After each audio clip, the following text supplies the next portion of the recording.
The winner of the first Berlinale Series Award is The Good Mothers.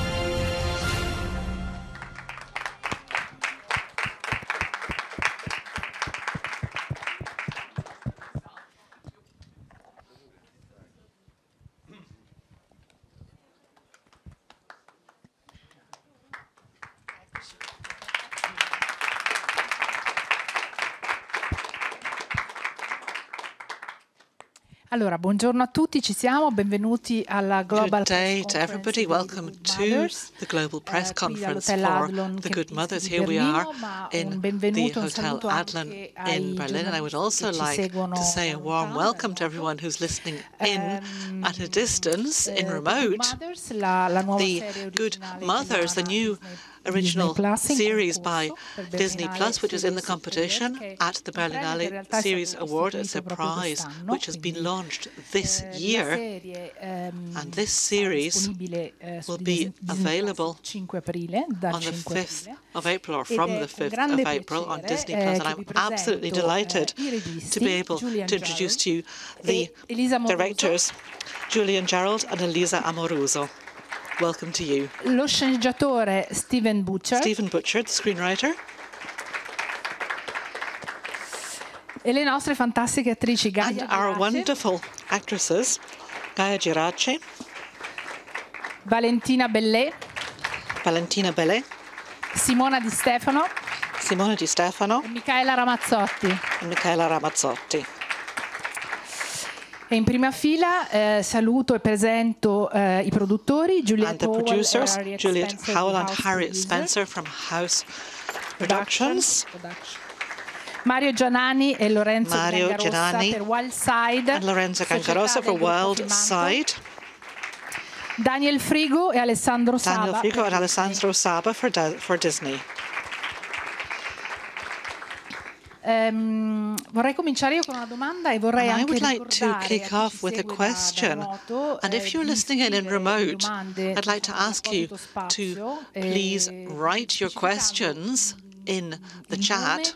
Indicate your name and the media that you're from, because it doesn't appear automatically. There's a space specially for that. So I would like to put a question actually to everybody. First of all, I would like to ask how the whole project began. What was the spark that got it all going? I'd also like to ask what this story really signifies for each and every one of you, personally as well. What does it mean to you? Vogliamo cominciare da Julian. Perhaps we can start with Julian. The question is how everything started and what means for you this story. It started through reading Stephen Butchard's first script, and hang on, let's just turn this down. And as somebody from outside Italy, I knew nothing about the 'Ndrangheta, and so it was a real eye-opener to learn about the sort of power and wealth and of this criminal organisation, and how it had seeped into not only the south of Italy but everywhere, and the fact that they had such archaic social and family structures, and the story of these women who lived very oppressive lives, and some of them found this courage to escape from that. And the stories are incredibly vivid and dramatic, and it just felt like if we could capture the authenticity of that, then it would work really well as a TV series. And I was very lucky to have such great collaborators helping me navigate that, and also being able to experience the world of Calabria. Lisa.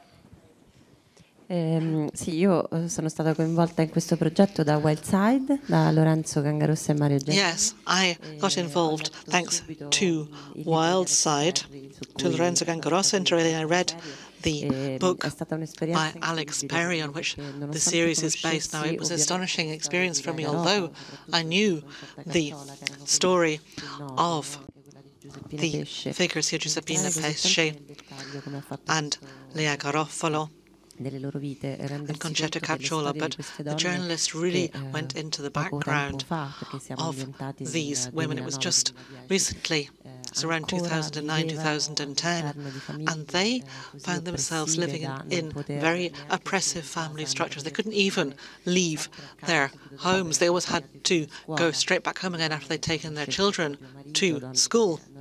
These were women who hadn't really chosen their own husbands, who'd become pregnant very young, say 15, 16, with their first children, and they found themselves in a very difficult position of having to decide whether to stay or whether to leave and break the rules of those families. They managed to leave, and that is the whole point for these women. There was the public prosecutor who decided to investigate their situation and not to leave them as invisible figures, but to render them visible and to help them as they moved to turn in their families, their husbands, their brothers, their boyfriends. I read Stephen's first screenplay and I realised immediately that this was a very important story to tell. Even if they, writers, weren't Italian, they knew the stories. I didn't know the story, actually, as a matter of fact. And it's very important to give a voice to them and to reach out to as broad an audience as possible. And it's been one of the most important projects I've ever been involved in, I have to say, and I'm delighted to have been able to work together with Julian and indeed with the entire team. We really were a team. We all had the same goal. We managed to tell the story from the point of view of these women, not from the point of view of men, but from the point of view of women. That was a very important step. I was drawn to it, for the simple fact it was ordinary people just doing absolutely extraordinary things, and the immense courage that was shown by these women. When Julian from House sent me a couple of the chapters of the book by Alex Perry, it was immediately riveting, immediately engaging. You immediately felt connected to these women and the courage. And it was something that I grabbed with both hands because it's such an important project, But again, it was going back to that original point of what is admirable about us as people is that we are put in the most difficult situations and somehow we find a way through. And these women did just that. They were in the most difficult situation, but somehow they find the courage and the strength to keep going and to find a way through and to persevere. And The Good Mothers is such an excellent title because I think they drew their strength from their children, and they were always doing it for someone else besides themselves. And again, that was something that really resonated, and it was a story that I really wanted to tell. And I can echo what Julie and Elisa said. It's just been a privilege to work on because everybody has been so engaged with the story, and everybody is doing it for, yes, we want to make a great TV series, but it's for altruistic reasons as well. It's because it's a story that deserves to be told. Thank you. And Micaela, che cosa appunto diciamo? Micaela, a question for you. What did this journey mean for you emotionally? Well, I'm very proud to be part of this series. It was wonderful to work with Julian on this, and to work again with Elisa, and to work with these amazing actresses. Di queste donne incarnando l'accento sono state eccezionali. They were really remarkable in how they embodied their characters. And it's quite remarkable because Lea Garofalo did something quite outstanding. She grew up in poverty with this code of silence, the omerta, with the 'ndrangheta, and she turned against them. She turned against her family for the sake of her daughter, but she managed to convey this sense of freedom and courage to her daughter. And her daughter testified against her father, against all of the people who had killed her mother, Lea. So she managed, in a way, to really take the bow in her hands and send out an arrow and to send her daughter as far as she possibly could. So she managed to give this enormous strength to her daughter. Yes, and for me, it was a quite incredible experience. It was my first really important experience and role, and I couldn't have imagined anything better. So thank you very much to everybody who made this role possible for me. And I must say that I always really wanted to be able to recount stories of women, of brave women. And these are silent struggles that are unfolding. Perhaps they don't attract terribly much attention. They're often in the background. They're forgotten about. Having an opportunity to recount these tales is something that makes me very happy, and I feel proud about that as well. So I'm really delighted to have been on board. Valentina. Buongiorno. Good day to all of you. Yes, I'm also absolutely delighted to have been part of this and to have had this opportunity. It was wonderful to work with this great team and to work with these wonderful directors. It was a very profound and fascinating and indeed difficult journey. I didn't know Giuseppina Pesce. I didn't know anything about her. I didn't know Concetta Cacciola or anything about her story. I'd heard of Lea because of that film about her. And so I was really starting from scratch. The 'Ndrangheta, the Calabrian mafia, was something I didn't really know in great detail. And so it was a fascinating process for me for a whole host of different reasons. And I started to become aware of such a striking reality. I mean, go to Calabria and look into the eyes of the people there, and you can hear from their lips, this is exactly what happened to us, and hearing them talking about the 'Ndrangheta being present. I mean, it sounds like a fairy tale, but it's not a fairy tale. People say, oh, it doesn't exist. They say, we're the 'Ndrangheta. Say some people, others say, no, it does exist. We're the 'Ndrangheta. That's happened to me. It's quite astounding. So it was an extraordinary journey, and dreadful as well in a way, shocking. And I want to say something about the title as well, something that came up in the interviews as well. The title says The Good Mothers. But we were thinking about what that really means emotionally as well, making you into a good mother. What makes you somebody a good mother?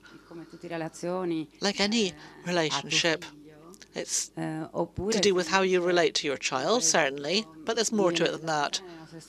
For example, in our story, I'm thinking of Concetta Cacciola. She starts to think about rebelling, but she gradually becomes aware of very simple, straightforward freedoms which are denied her. So the process of awareness raising for herself, not just for her children, that comes afterwards. So being a good mother, it also means fighting for your own individual freedom, not just for the freedom of your children. That's what's very positive about this title, if you ask me. Gaia. And Gaia.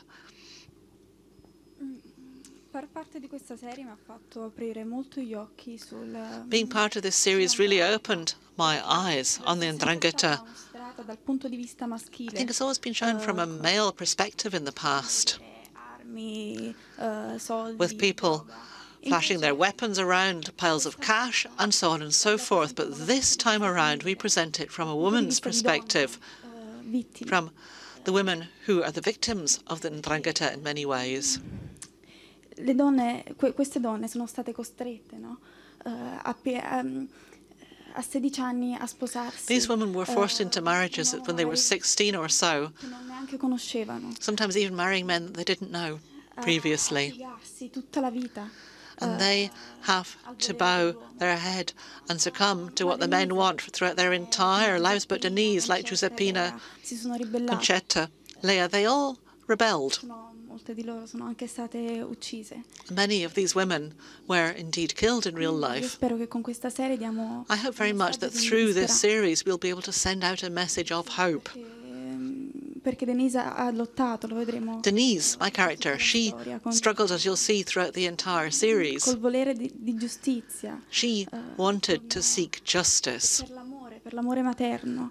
E contro that was out of love for her mother and against this code of silence, this code of omertà. She wanted to shed light on truth. Yes, does anybody have any questions from the audience? Please go ahead and please speak into a microphone.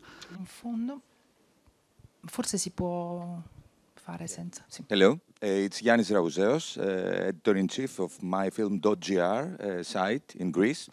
I'm very happy we're having you here.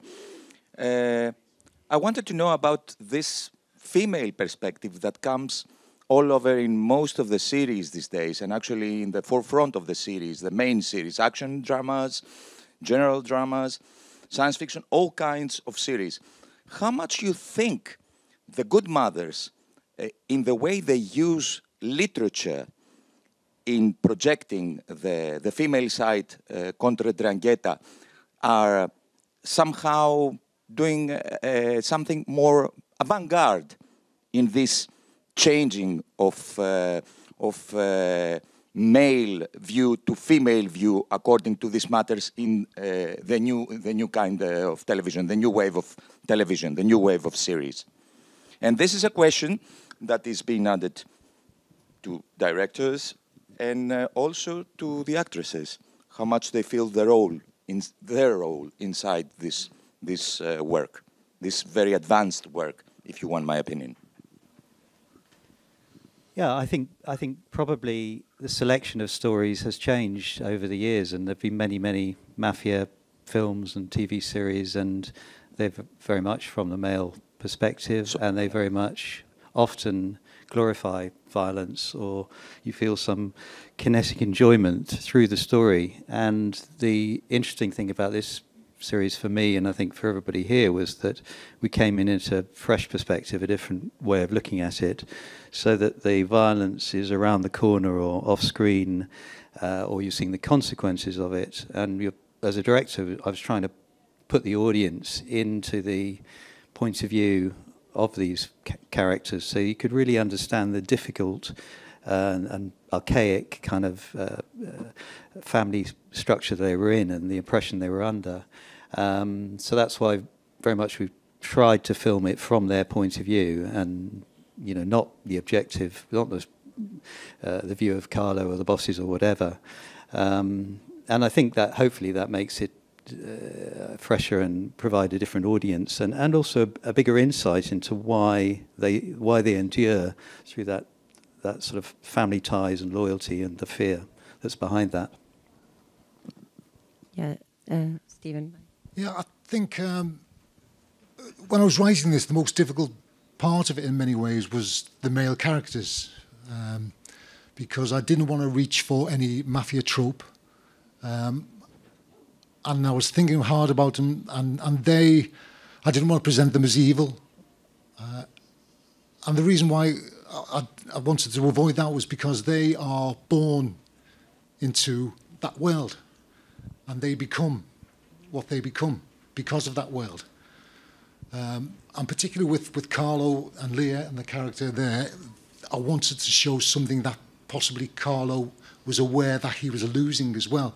He was losing the woman that he loved, and at one point I believe that he did love her. So there's some beautiful scenes with Micaela in the church, between the two of them. So it's capturing, yes, our focal point is the women because it's their story.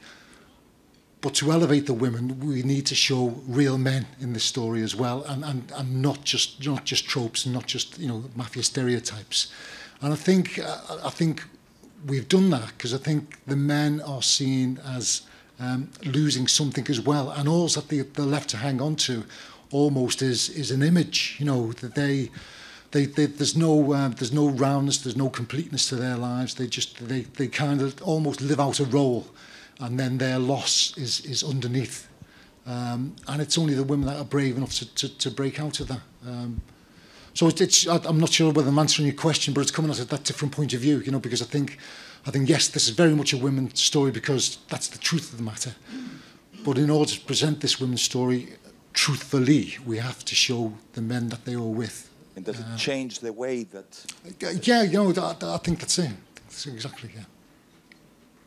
Yes, I agree on what they said, of course, because the perspective of this show is completely different, especially for the topic, because generally this topic is always told from the point of view of the males, because generally they do have the power. In this show, we decided to stay from the point of view of these women, and what we tried to do was also with the camera, we tried to stay as much as we could, as close as possible to our characters, and we were trying to give the sense of their real feelings. We were not objective, we were always with them, and this was the idea that was really leading us together. That's why we didn't have doubt, even also in editing room. I think that we were always all together in choosing exactly the right expression of a character, and we presented completely different women, because Lea was the first one. Somehow she was so brave to destroy this cage and to go for this witness protection. She was the first one, but then Giuseppina is a completely different character, because she has her own power. She has a little space, so she can be like in the family, helping the family, but she is also a mother, so she has to deal also with the kids and with the role of the mother. And Denise, of course, is the new generation, and she wants to break this cage again.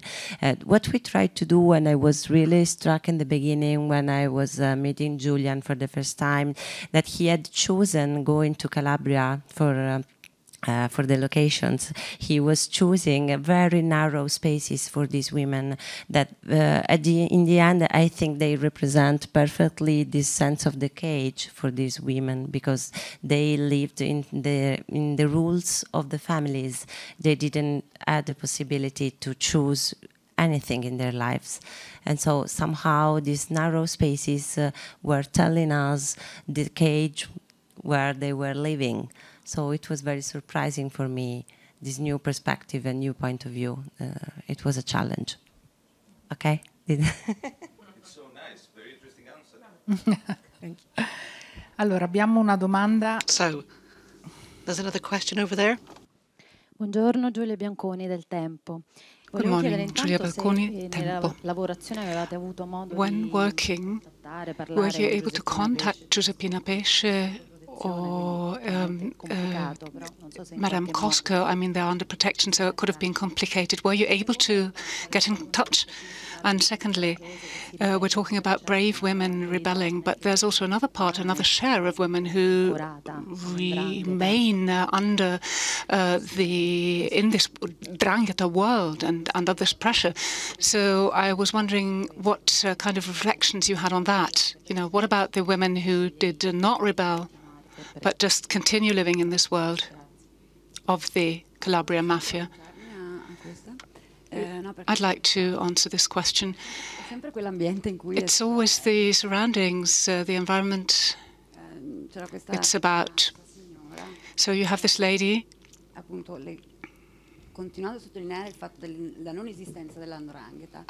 so when talking about the fact that there is no Drangheta, but then you say, well, what exists? Look where we are now. Look, we don't even have a priest. We don't have this. We don't have that. And so I think I got lost now. Sorry. Yeah, about the women, okay. The women who remain in this Drangheta world, well, they do because when you don't have an alternative in your environment, you know, then what is the truth? You don't even discuss that. You just know that, you know, you have this woman say, oh, what Drangheta are you even talking about? You know, she said that with such emphasis. And, you know, what kind of a state are you talking about? You know, this attitude. So when you compare that, and you say this is a contemporary state we're living in, that's something I was quite impressed by. And when talking about Giuseppina, it's a bit different because we told her story saying that she begins from a privileged position as a woman because she's a woman who doesn't remain at home, she's active. And so from her point of view, well, she's intelligent, she's smart, she's very active. So she actually has to do a lot to get out of this condition of violence she's living in, this world. But she is so dedicated to this. And, you know, I really, maybe I got very close, or not so close, only 5%, as to understand how she decided to eradicate a system of cultural perception of her own role in the society. I mean, it's so strenuous. And I can rather understand what she didn't do rather than what she did do, judging by myself. Because it's very difficult. I mean, we looked at these stories, and these stories are which are very recent, not too far in the past. But it's a system which has failed. The protection system has failed. So the state will have to intervene somehow, and even do it in a violent manner, in a way. And one of the things that struck, I mean, these stories still are incredibly sensitive. I was struck on the first, one of the first recce's we went to look at a prison near Reggio Calabria, and one of the guards just dropped the fact that Giuseppina had been in the prison for a while. So of course we all jumped on him and wanted more details, and he absolutely closed up like a clam. And you know, when I was recceing Pagliarelli, which is where Lea Garofalo comes from, I wasn't allowed out of the car, so they may have been, you know, oversensitive about it, but there was that sense that it's still a very sensitive subject, and something that one has to, you know, and it's very much there and vivid and real now.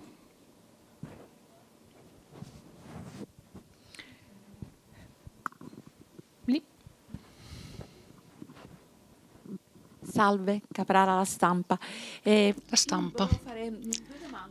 I have two questions. One is for Gaia Girace, because we know her very well, of course. So she is now again after L'Amica Geniale in a story which is something like the Gomorrah and the power the Gomorrah has, and we know that this is a great burden to bear.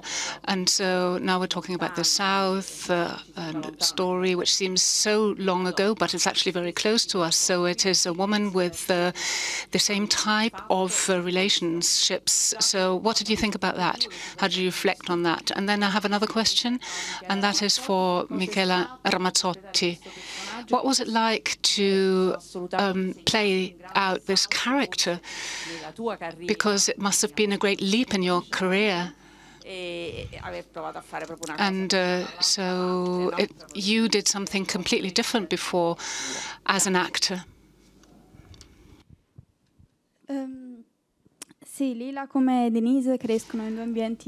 Leah and Denise, they do grow up in a very violent environment, but they're very intelligent, strong and brave girls, but they're also very different from each other.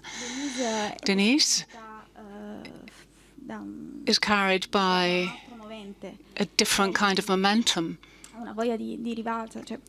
She wants to manage, she wants to be, she's actually a very intelligent, but also very likable, soft child.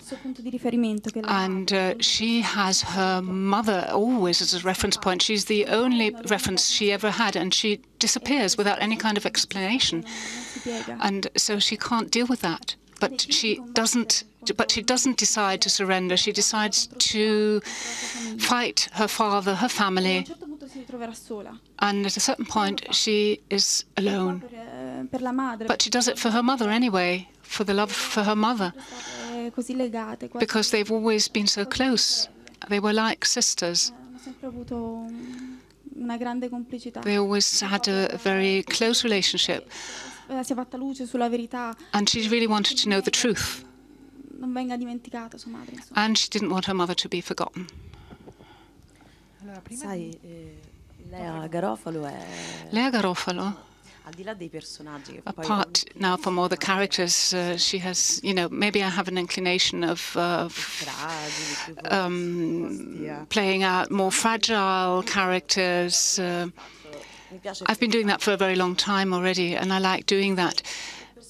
I think that more important than the character is actually the story. This project, that's what I was passionate about. I wanted to be part of this.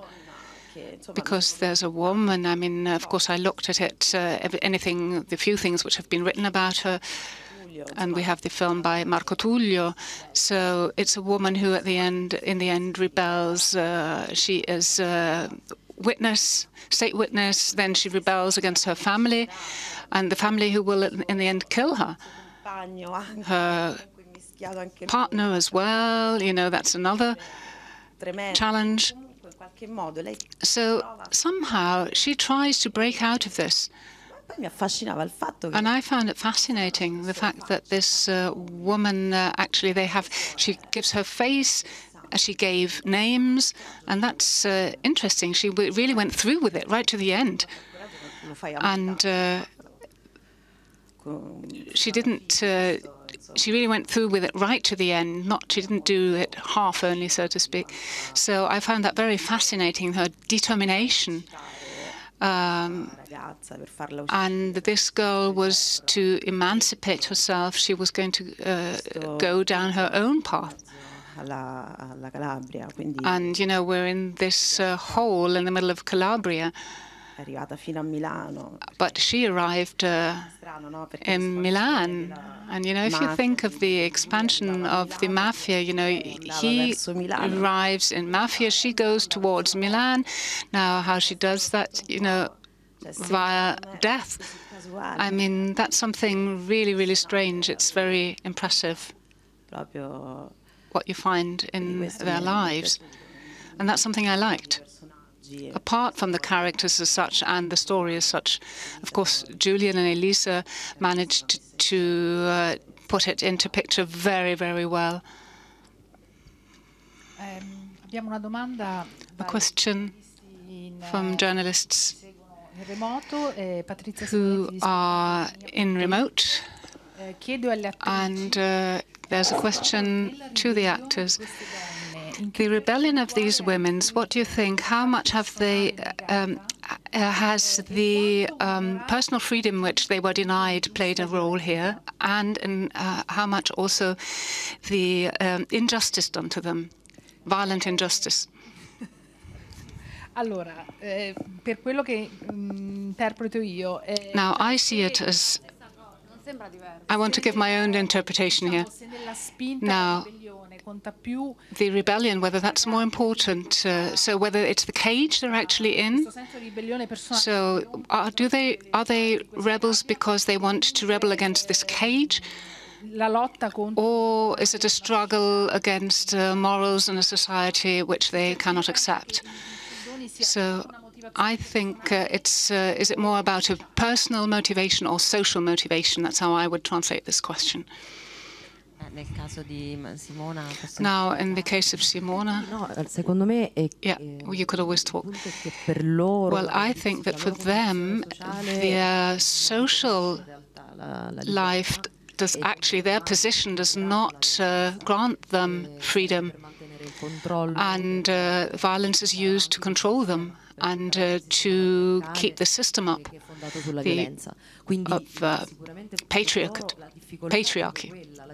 So the problem is to try and break with a system which legitimizes violence, and then to understand that freedom can exist, that there's a better world, and it wouldn't be the one they make you believe, and which would be the families. And that's the problem, because everything is based on the families. The whole idea is based on the families, the mothers. So the mothers of the mothers. And there's a scene in the second episode where Giuseppina's mother says to her, in front of the family and the children, "Oh, well, your mom thinks she's important." And it's the mothers defending the whole system and defending it. Yeah, though, are they now struggling for moral reasons, or are they personally involved? Well, I'm not sure I have the right answer to this. It would be too simple, maybe. I mean, you can find information on all sorts of stories, and who knows? I don't really know the answer to this question. I suppose they began with a personal motivation and then took it to another level. Yeah, I think it's almost looking at it in retrospect.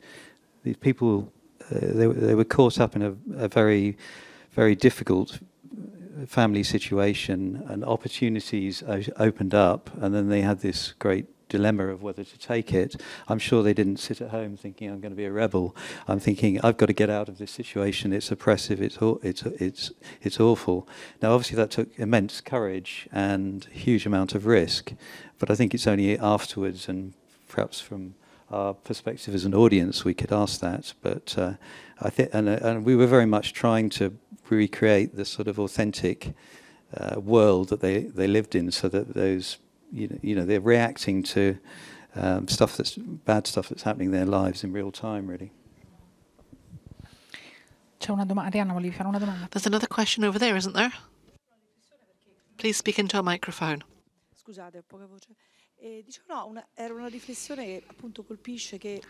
That was something that I found quite striking. Disney has so much clout, and it's quite striking that they're bringing this story about these women. It's rather remarkable, and for two different reasons. First of all, there's the idea of justice, and also of expressing love towards these women who've been through such dreadful things. And then there's also the question of all these women all over the world who are able to identify with these women, with these Italian girls. These are circumstances we think are far away. We can perhaps understand this sort of situation, but actually it's something that affects all of us. So if any of you want to write something about that, that would be great. It's very important from this point of view, if you ask me. Well, yes, of course, we very much do hope that this series will have a very broad audience for that very reason. We all understood we had to make this series for that reason. We wanted to get that message across. We wanted to convey that message really to as many people as possible and as far as possible. So we're very pleased, I could say on behalf of everybody, for all the support that we've received, and the support we've received from platforms such as Disney. We got so much freedom in creative terms, artistic terms, aesthetic terms, and also in terms of the content. That meant we were able to construct a message where a lot of women will be able to identify with it on a whole host of different levels. This kind of patriarchal structure are things you find in all kinds of families and in all kinds of cultures, not just in Italy. So it means that we can reflect on a number of different cultures and different eras as well, as a matter of fact. And these are structures that unfortunately have persisted to the present day. So it's not just about us expressing this direct violence, both physical and psychological, within their families. But these are very specific situations that we're depicting, but the scope of the message is so powerful, and it really ought to be a universal message. I really hope that it can reach out to as many people as possible. We'd like to thank the producers and everybody who's helped us to create the series. And perhaps Disney wants to say something as well.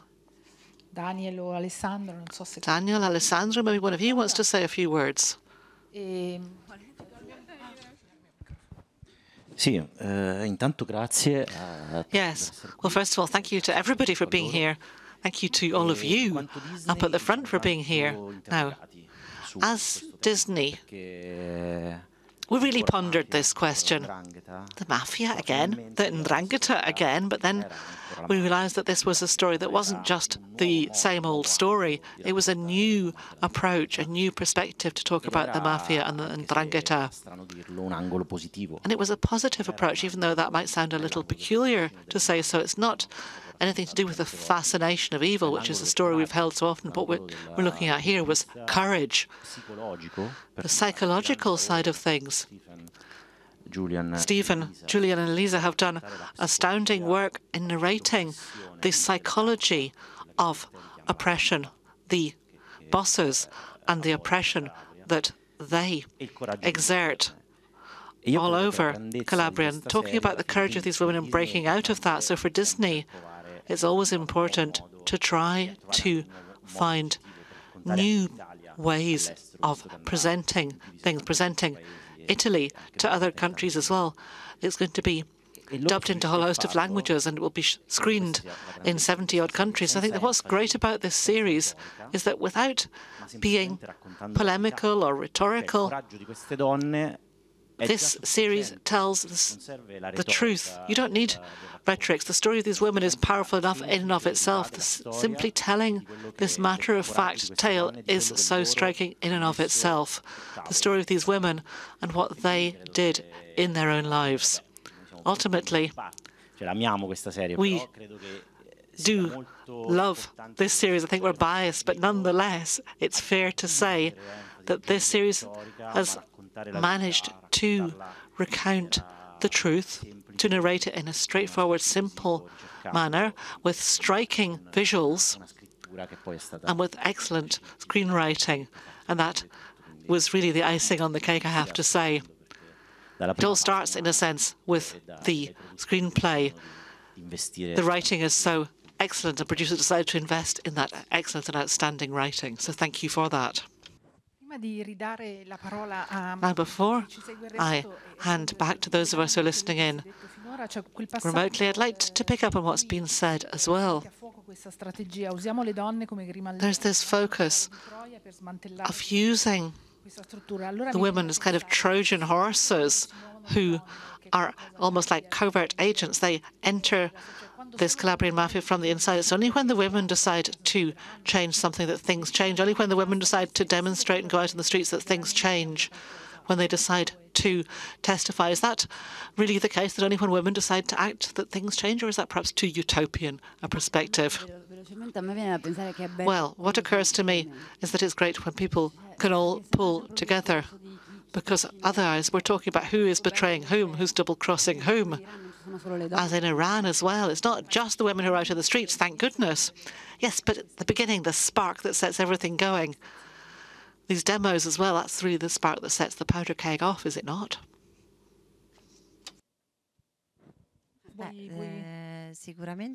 Well, certainly. We are delighted if it were to be that way.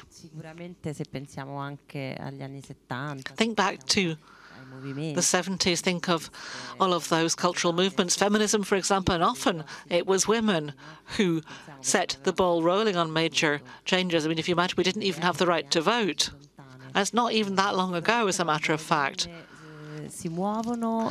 When women start to act and start to all pull together and stand shoulder to shoulder, then things change.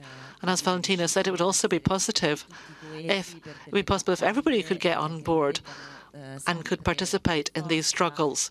These struggles shouldn't always be divided along gender lines. Sometimes we feel a little bit imprisoned within these gender lines.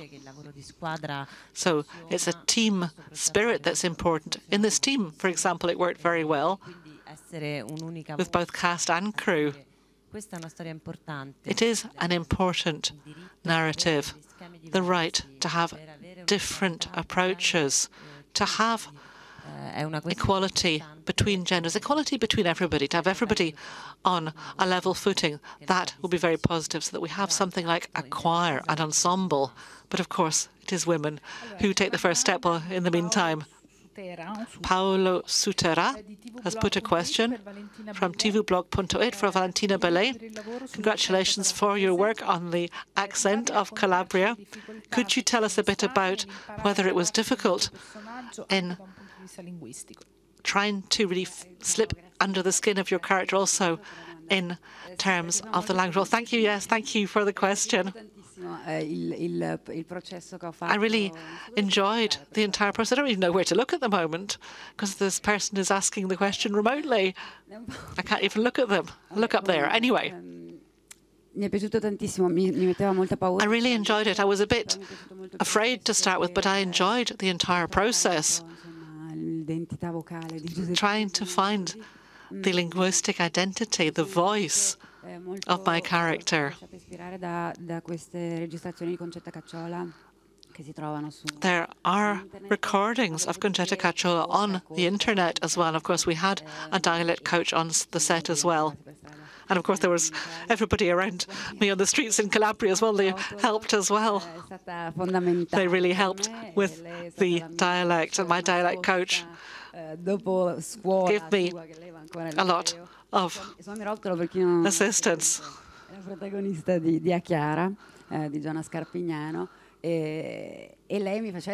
So we have somebody who was also part of the team and gave me extra lessons and said, oh, you know, you're doing well. And she gave me a wee bit of help with that. So they took me under their wings and gave me a helping hand. And that was very helpful. Thank you. Sì, ha già il microfono, prego. Hello again. So, violence is just on the corner, under the shadows, hate and tension. So, how much you think this concept reflects the general morphic and aesthetic concept of tragedy, of the tragic element, of the existential analytic of the tragic element inside the whole work of this TV series? And where is love as a core under these hidden shadows? Thank you. I talk about love, and you talk about the shadow. I mean, the first two episodes are dealing with your second concept, very bleak, I suppose, and trying to create an atmosphere that recreates the world that they live in. But as we go through the series, I won't give it away, but at the end there is a very positive and celebratory kind of moment at the end, which just makes the whole journey worthwhile going on.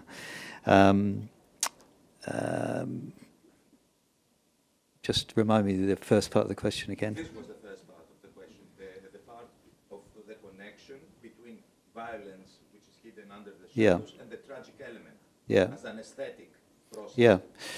I mean that was the approach that we tried to take. I mean, as I say, we didn't want to glorify violence or sort of wallow in it as many films do, and there is actually something almost more frightening and insidious. And I think when you stop viewing, it stays with you. If it's stuff that's around the corner that you can't quite grasp, but is there, and that seems to me to be the state of threat that is with the 'Ndrangheta when you're in Calabria. You don't, by and large, see any violence.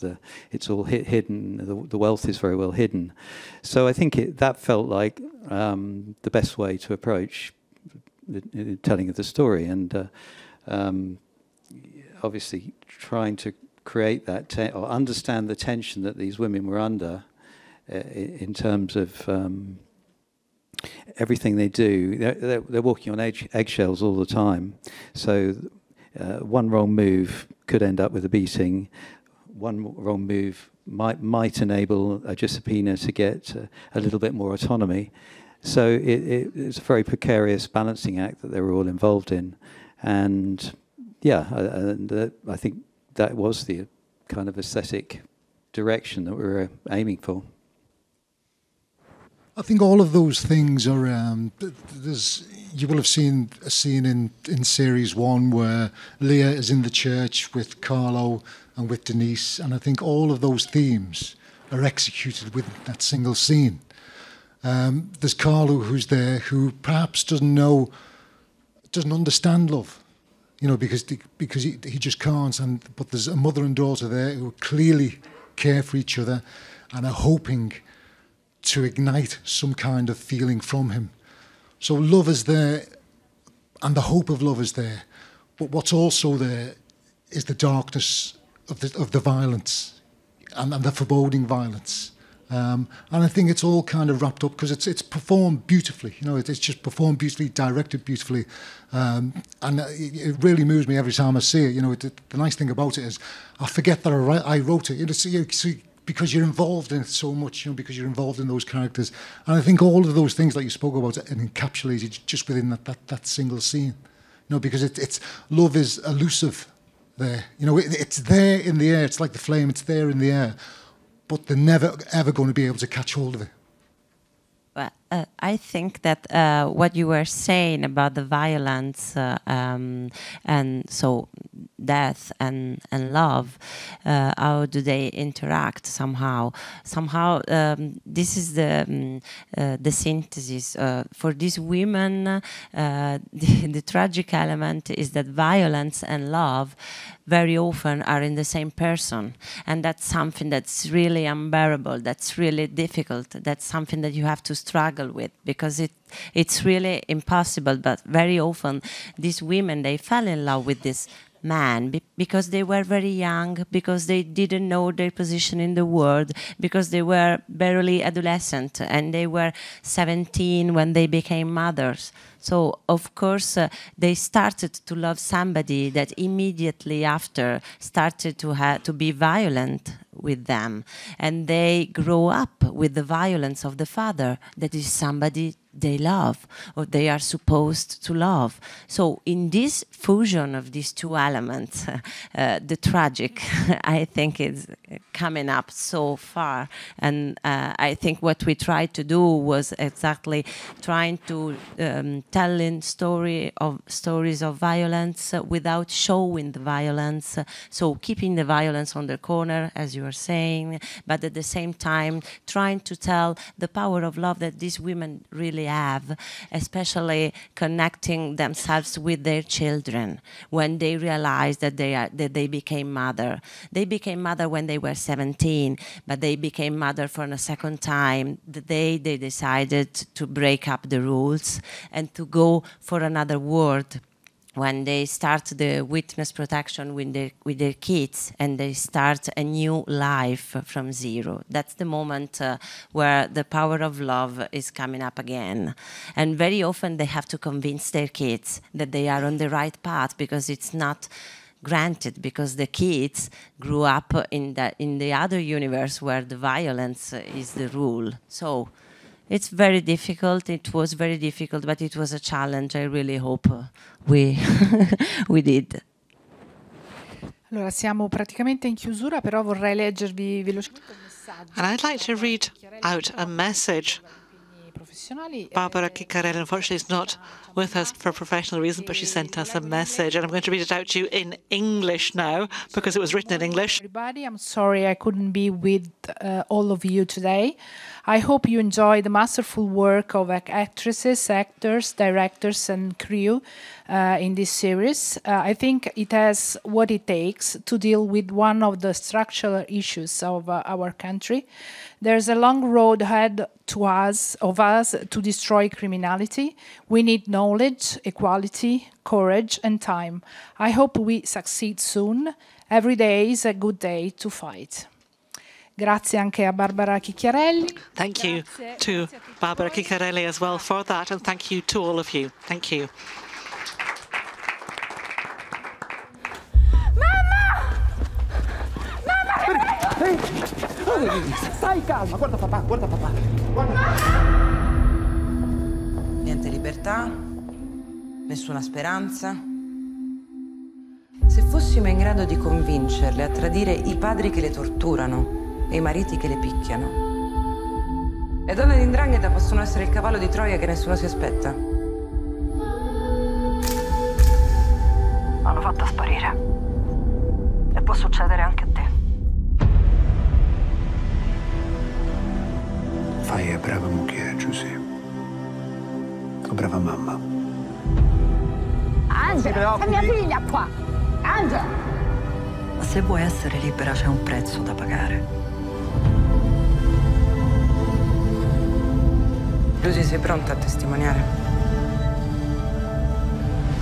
Stasera siamo qua a festeggiare, no? Ah, famiglia! Tu non appartieni a nessuno, se non a te stessa. E alle altre!